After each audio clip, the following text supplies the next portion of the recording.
So let it be written, so let it be done. Let it be done. It's just starting. This is Daily Damage. I'm Tim.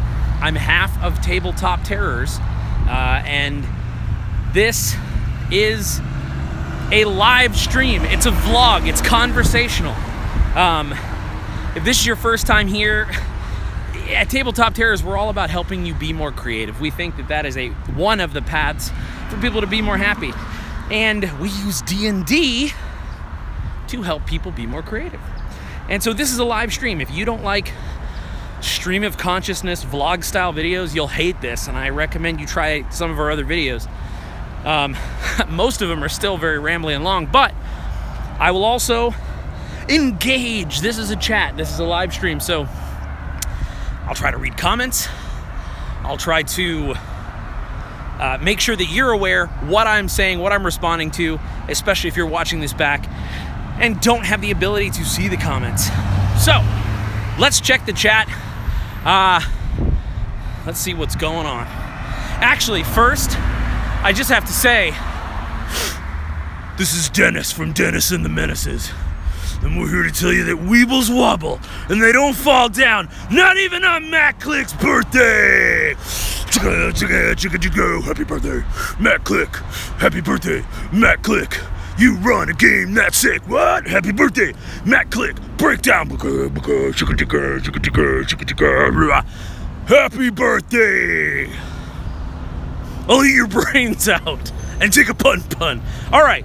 Happy birthday to Matt Click from A Fistful of Dice.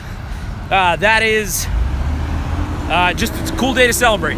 So, welcome to the wonderful year of 30. You're 30 years old, Grandpa.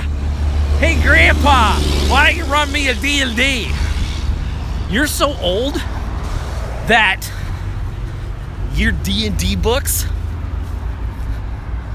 are tattered around the sides. I can't even say anything mean about you, fake. All right, so we're gonna talk about the monsters of Dragongrin today, and we're gonna talk about, hey, what's in Dragongrin? What isn't? Why? What are the copyright laws? What are we allowed to use? What do we want to use? But first, let's go to the chat. I don't even know if Matt's here.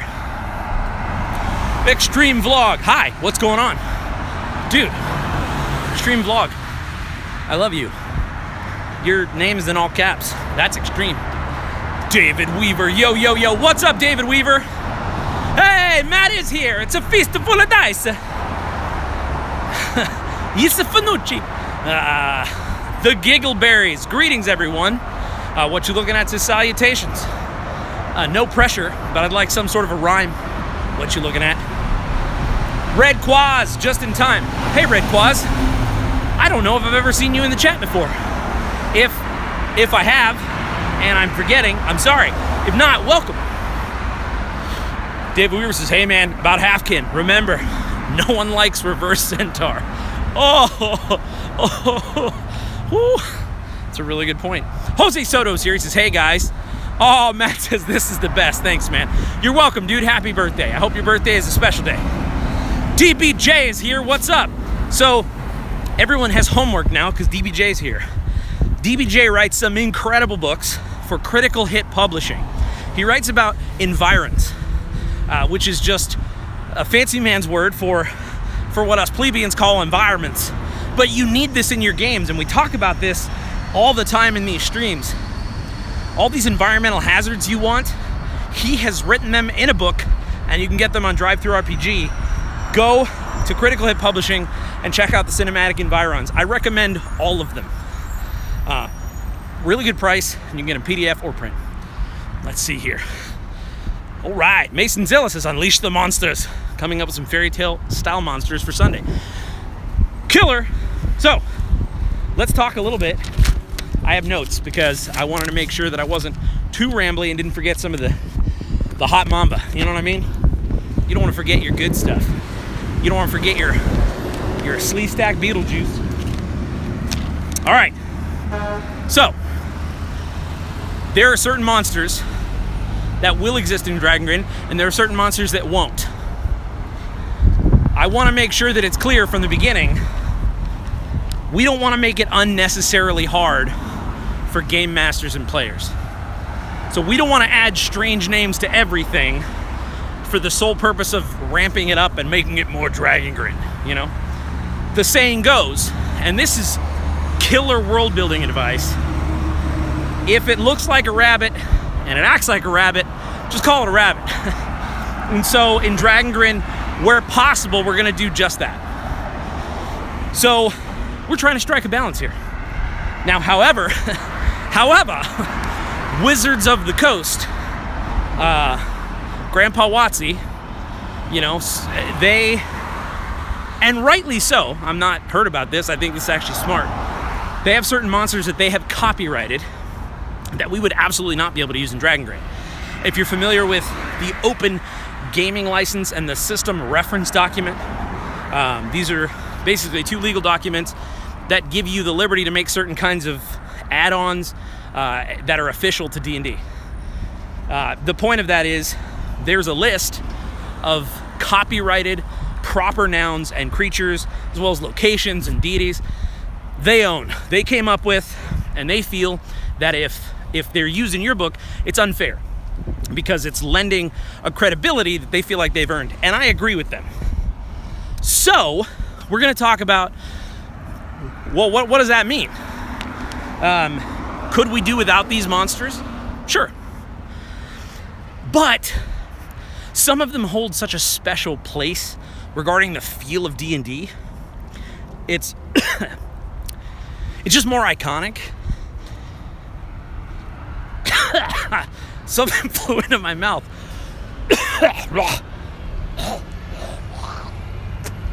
Oh. It had hair on it. It must have. The point is, we could scrap these monsters altogether, but we'd arguably be robbing too much from the overall milieu, the actual lexicon of what is D&D. So we're going to talk about some of those monsters, and we're going to talk about how we're going to handle that. But let's check out Le Chat. Let's check out Le Chat. Michael Malin says, howdy. Got the first mend, the first break email. Is there an archive of older emails? There will be. I think that hopefully soon, what I'm going to do is make a post on the Tabletop Terrors blog, which is almost finished. It's no longer a football website. I've swapped out all the template pieces.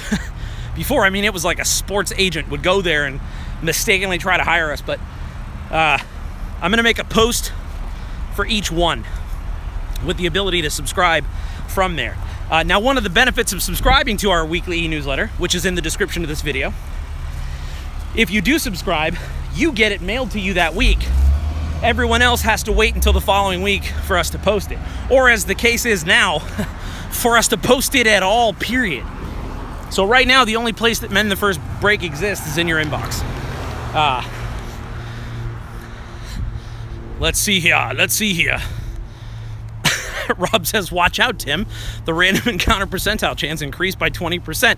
Avoid the long grass. Rob, you've no idea. If you've been watching, you just saw that something flew into my mouth, and I ate at least half of it. And that's how you save on calories. Woo! So Riders of Rohan says, where do we get this list of banned stuff? And then Matt has a great answer. It's listed in the Open Gaming License, also commonly known as the OGL, and the System Reference Document, also commonly known as the SRD. Now, here's the thing. If you're playing at home and you're making homebrew stuff, you have no worries about any of this stuff. This is specifically because we are publishing a book to sell. There are also channels through the DM's Guild, Wizards of the Coast's official website, to create and release information in their gaming world of the Forgotten Realms that you're able to jump in and potentially use some of that stuff. So I'd say, for most people, this won't even matter. But I just want to tell you guys, number one, what to expect in Dead Man's Guide, but number two, you know, why we had to do some of this stuff and how sometimes limitations, like in the first Star Wars, some of the limitations created some of the most iconic things we've ever gotten, because it pressures you, it forces you into a more primal version of creativity, I believe. So, anyway, So, now before you ask, here's the thing. Could we use workarounds? Yes.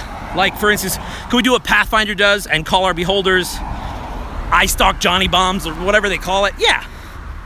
However, that's a little too in between for me, especially for the tone we're going for. We're going for a very specific tone in Dragongrin. And the analogy that I would use is, if we're making the Pepsi to their Coke, I don't want it to be knockoff Coke. I want it to be Pepsi. Love it or hate it, it's its own flavor.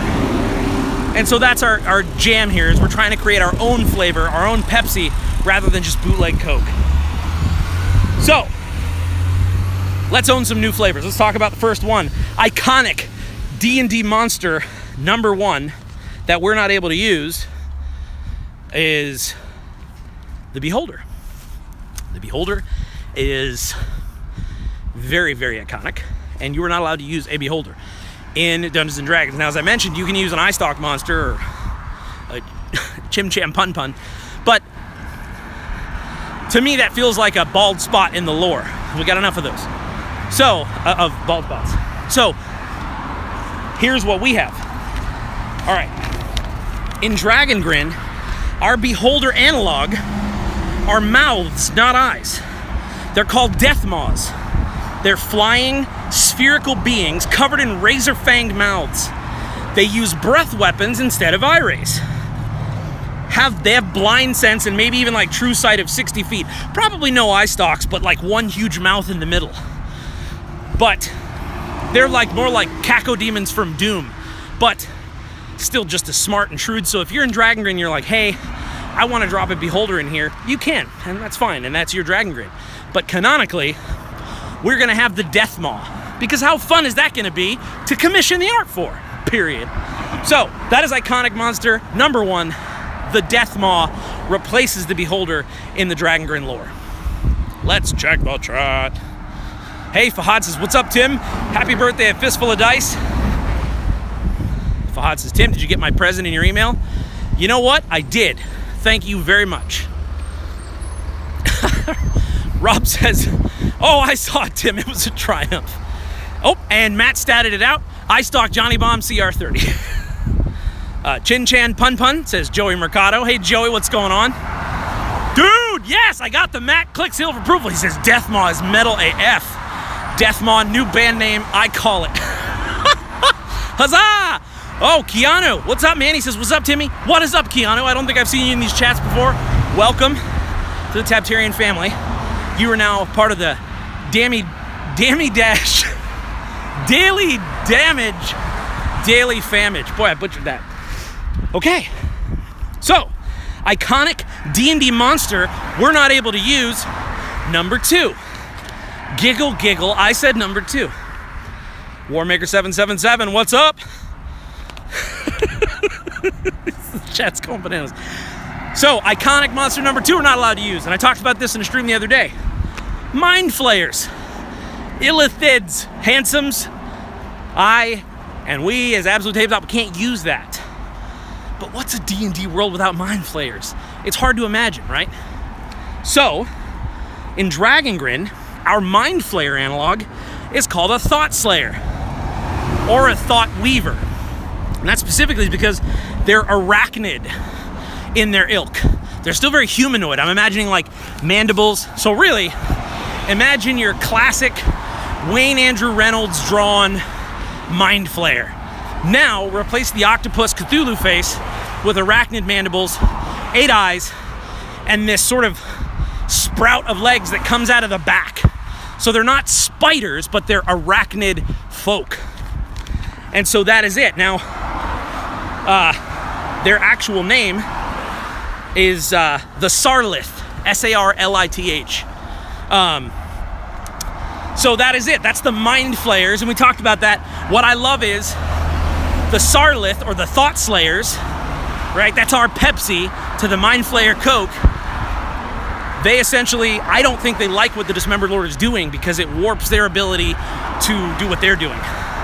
So yeah, Thought Slayers, Thought Weavers, the Sarlith of Dragongrin. And who doesn't want to see an arachnid painting by Jake Perez? Because I sure do. Matt says, Dammy Dash, Fraley Framage. Right as a Rohan.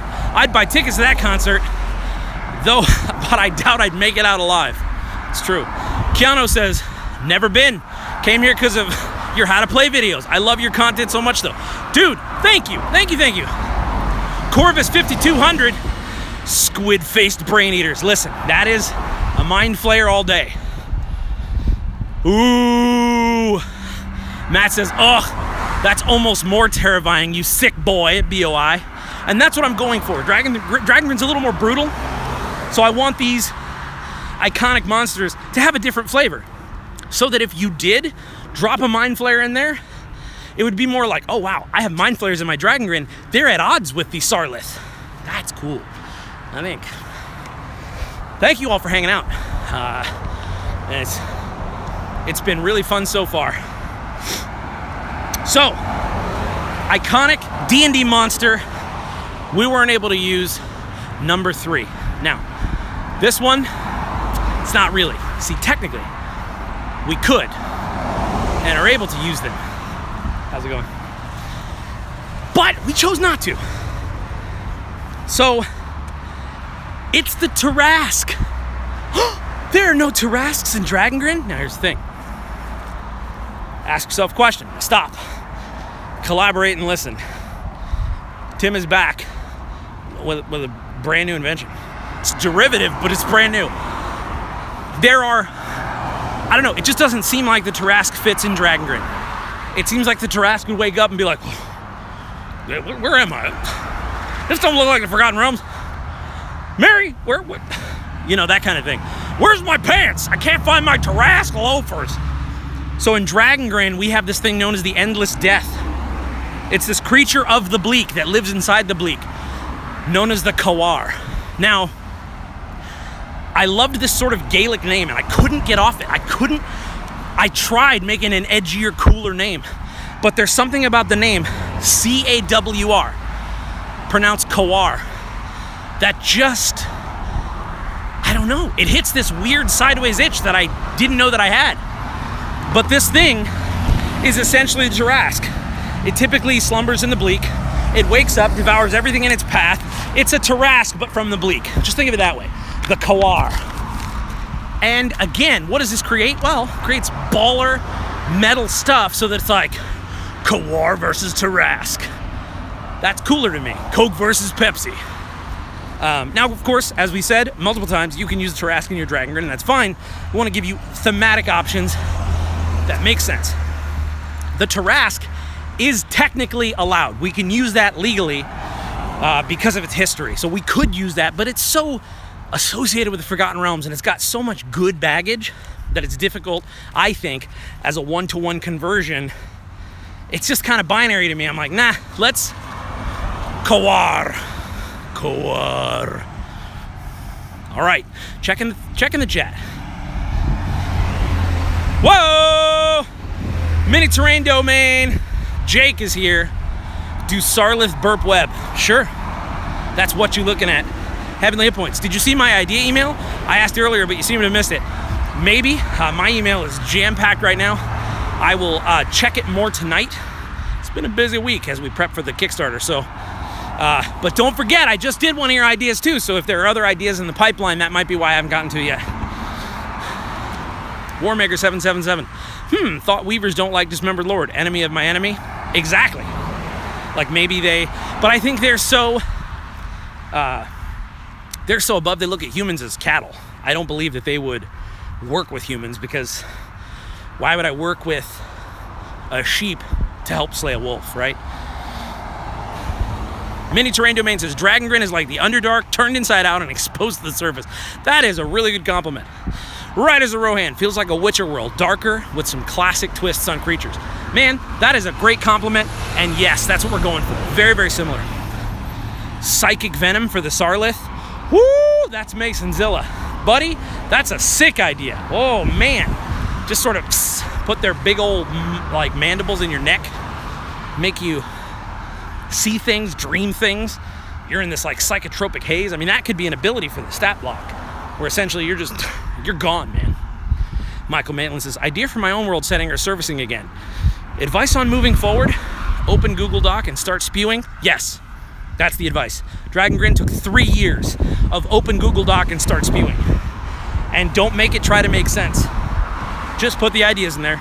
You're just gathering ingredients. You don't know what you're making yet.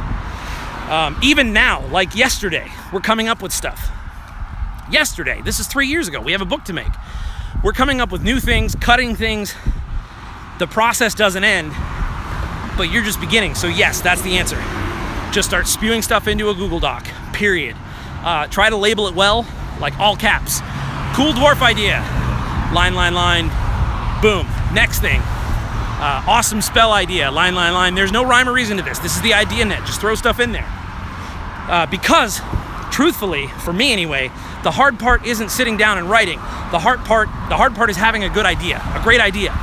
And so, these monsters developed over years. So do that. So that would be my, Michael, that's my advice to you. Open Google Doc and start spewing, period. Share with AbTab group for review. Yeah, and do that too. Throw it out there. If you have intentions of publishing stuff, you gotta let people know though. That's the one thing. You don't want people working on your stuff for free. For us, we are publishing this stuff, so we're very careful with any ideas we take, but that's what the Absolute Tabletop Facebook group is for. Go in there, share some ideas. You'll see thread after thread of really cool, killer stuff that would really broaden the concept. Corvus 5200, they are so on bleak. Mini Terrain Domain says Gwar. Keanu says Kawar, I think. Cloverfield Kawar. Yeah, dude, Cloverfield all day. Don't Google Gwar. That's what Keanu says. Red Quaz. I hope we're getting some more information on your anti-dragons in this stream as well. The name has slipped my mind. You will be. That's actually coming up next. That section. So, the final lesser-known D&D monster that I just couldn't live without, because I think it's awesome. And I really just learned about them specifically in 5e, like really what they do. We are not allowed to use Carrion Crawler. That's that huge corpse-eating worm from the Forgotten Realms. That's cool to me, especially with all the Death and Dragongrin and all this. So, kept it pretty simple. Don't know what they're actually called as far as their scientific name, because I feel like in the same way that Carrion Crawler seems like a name that man named them, these are Carcass Worms. So that could be like a colloquialism, like, you'll feed the Carcass Worms yet. But Carcass Worms. And so these could also be, I mean, this is just, I have no lore on these, but I have this kind of idea that they're almost like antibodies created by the realm itself, sort of like these bacteria fighters, so to speak, where with all the time junk the Dismembered Lord's doing, the place where our druidic magic comes from is sort of generating these worms, like Langoliers almost, like eating anything that's not right. So they love some Sarek, but they also eat corpses and that kind of thing. So anyway, Carrion Crawlers are Carcass Worms. Let's see here. Mini Terrain Domain says, Gwar. Mark, man, you play a mean guitar, man. It's a shame that you must die. Mark, I love you, Eddie. Well, and Warmaker says, LOL, I agree, but if I'm Dragonbound, maybe me and the Thoughtweavers can see eye to eye. That's a really good point, and I agree. Rob for Performance Checks says, you bring up an excellent point, Tim. Some iconic monsters come with a lot of baggage. What's another monster you could leave out of the borders of Dragongrin because of that reason? Rob, it's as though you're a Thought Slayer, because that is the next section. After talking about the Carrion Crawler, I want to talk about some iconic D&D monsters and races that we specifically nixed. So, the first one, and probably the biggest one, is the Gith.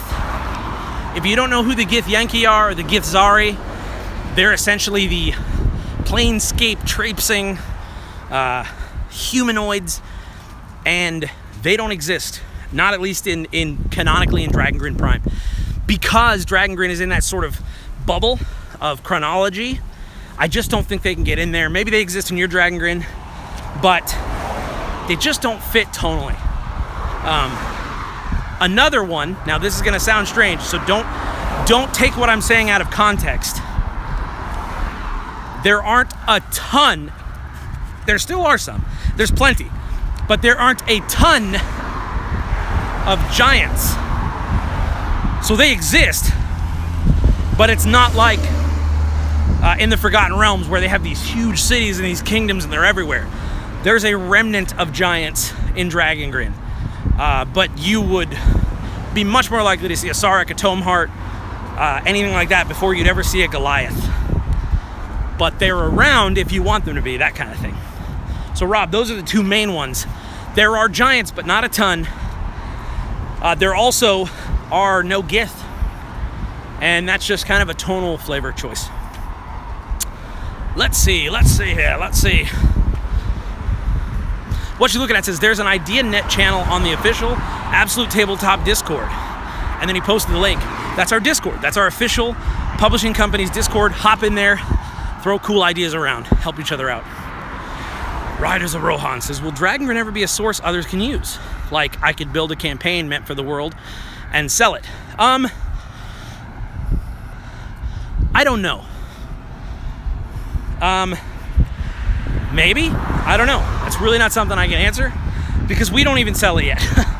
So, not sure. That's a great, great question though, and it's something we need to consider, especially as it grows in popularity. So yeah, I will leave that as a, I don't know, ... but we're looking into it.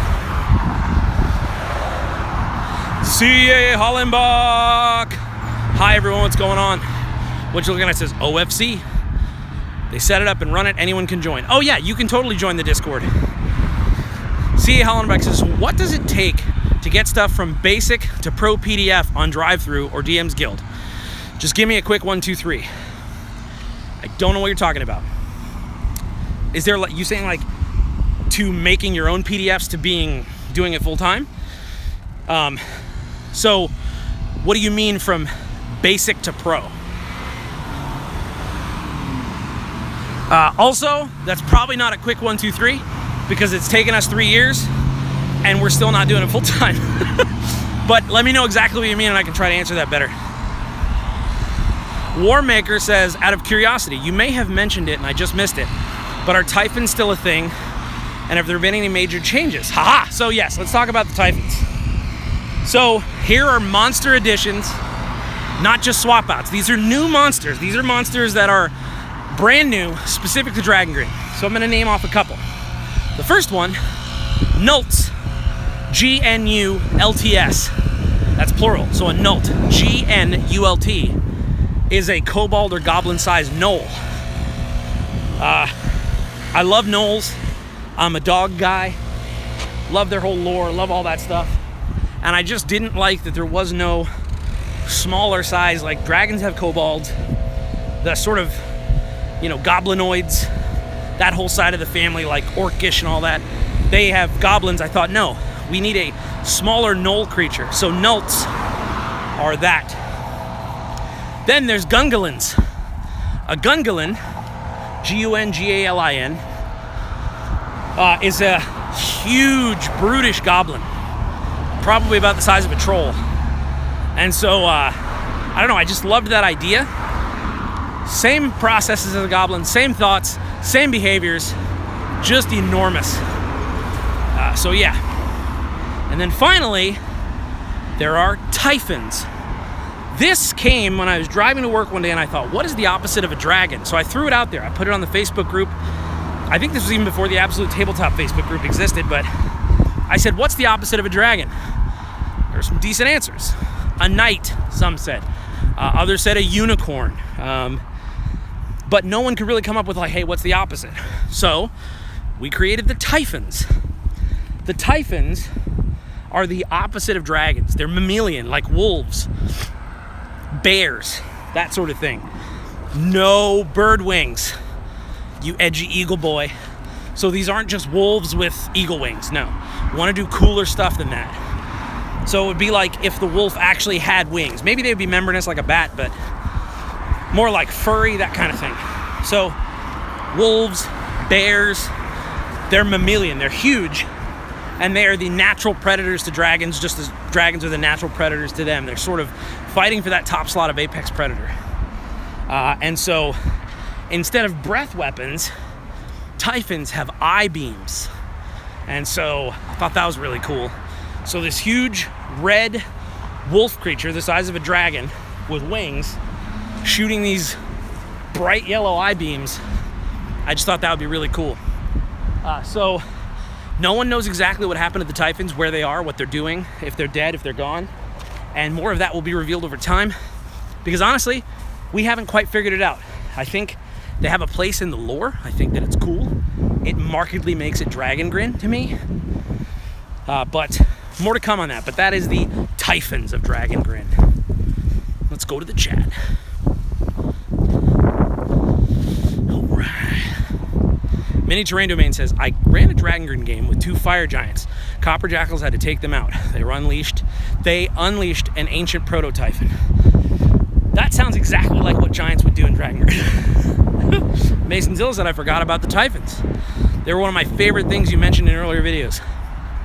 I feel like it's a missing lore sweet spot. I think no one's quite nailed something in that particular place yet, so I'm really happy with that. Oh yeah, and Mini Terrain Domain said the game may have had Amalgam, or whatever his name is. Yeah, Amalgam is a essentially the essence of a tome heart, more or less. That instead of being in a tome heart body, has been grabbing pieces of magical gears, basically like a golem is what I was looking for, created and crafted of magical items.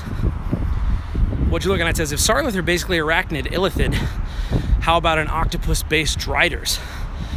Like Ursula, only more ominous than devious. So, oh, you mean for the, you mean for the Dorsi? That would actually be really cool, because the Dorsi are like our drow. That's actually a really, really good idea. Like, yeah, like really just nasty, like lower octopus bodies with the upper halves of Dorsi elves. That's killer. Really good idea. David Weaver says, so what is the skinny on, say, like kobolds, goblins, and all the little nasty things that are delightful? Put it this way. All that stuff exists. If it's a rabbit, we call it a rabbit. There are very few things, basically I just covered them in this video. There are very few things that we're gonna add, a handful, and there are very few things we're gonna take away. But at the same time, dude, there's a dead animal in these bushes, I can smell it. Ugh, nothing smells like death. Ugh. So, here, I'll show you. When I walked by the first time, something is dead here. It's right over here, I can smell it. Oh, it's so bad.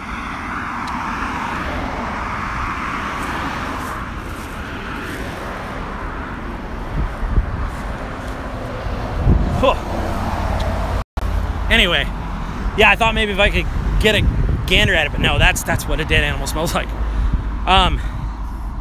But anyway, we're gonna make very, very few changes, because like I said, let's talk about what does that mean.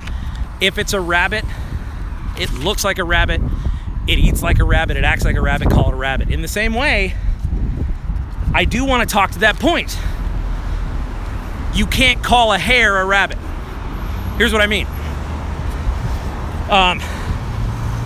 Hares and rabbits are very different. And it's kind of confusing, but they're different species even though they look the same. A hare is much larger, very different. They're very different.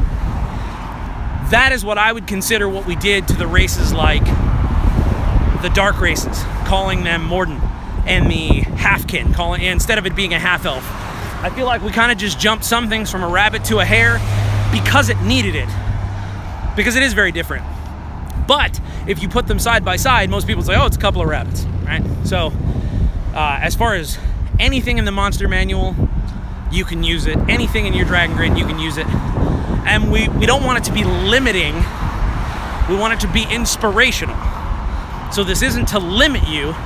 It's just to give you some good, firm boundaries so you can operate in a tone that's like, oh yeah, this feels like Dragongrin. This feels different than the Forgotten Realms, you know? And one of the main things that makes a place feel different is the people in it, the creatures in it.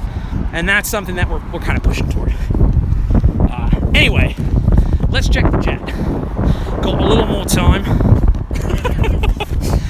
Matt says, Tim finds a corpse on stream. Stand by me, the live stream. Matt, for half a second, I thought, it is my luck that I would find a dead old man or something. I thought, gosh, please don't be. Or it would be like horribly graphic, like a ritualistically murdered raccoon or something. And I'd just be like, oh God. Now on the flip side, this video would weirdly have like a million views. It would be weird. Rob said another random encounter. Tim, you smell a dead animal. You can gather its pelt and find the entrance to its lair. I stick my head in there, I'm like, yep. There's a lot of scat in here. It's a very small lair. This must have been a hare. Hey-oh. Smells like Dragongrin. That's what Matt Lennington said. Matt, cheers to that. Throw up the horns. Hashtag Florida, says Corvus 5200. All right, we're going up, we're going up, we're going up. All right, so Fahad says, Tim, where can I learn more about turning PDFs into print books? Are there any services or websites for printing you'd recommend?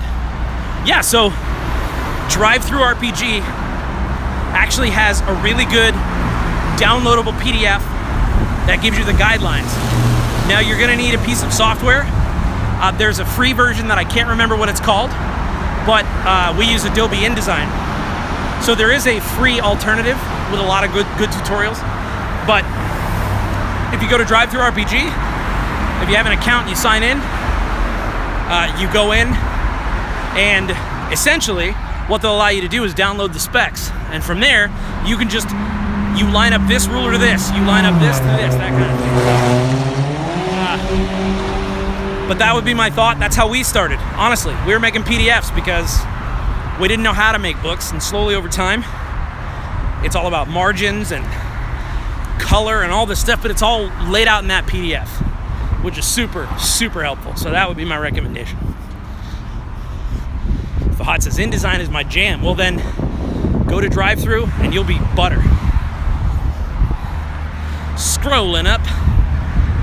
Keanu says, is this a campaign that you're making? It's a campaign setting book that we'll be publishing through AbsoluteTabletop.com.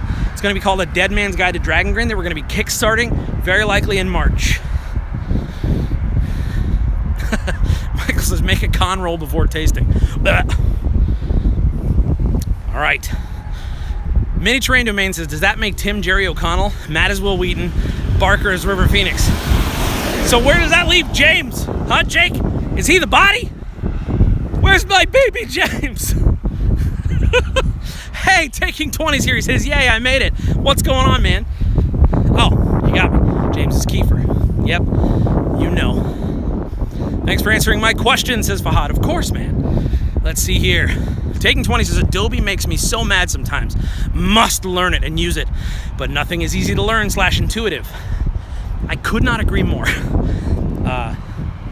It is for all of the different products, whether you're editing with their video software called Premiere, or if you're using their InDesign software to lay out a book, or you're using Photoshop or Lightroom to edit graphics, every layout of the tools and the system is all very, very different. Even for me, going from Photoshop, which I consider myself fairly proficient at, into InDesign, very, very difficult, because you have to rethink the norm. But once you get to learn those tools, once the learning curve is there, I mean, for me, it takes a good 5 days, like each night, just digging in, and then you start to get better, and then you Google the things that hang you up, like, oh, I need to do this, and you start building your tool belt, and before you know it, you're good at it. But yeah, man, I'm with you. Like, Adobe is just, because the tools are made to be excellent at what they do, you have to go in there and relearn what they do. It's very interesting. It's like, I don't know how to think like a graphic designer yet, but to learn your program, I have to. So it's a catch-22, but I will say this, it's not cheap, but one of the things that I invested in a long time ago and still have access to now, lynda.com, L-Y-N-D-A, for Photoshop, any Adobe software. There's tons of stuff in lynda.com. I think they offer some sort of trial, but extremely valuable. Not a cheap thing. So don't go in there going, I want to say it's like 250 bucks for the year, but it's worth it, especially if you're going to dig in. And if you do have some sort of an LLC, or if you're working for a company, it's a pretty great write-off. So,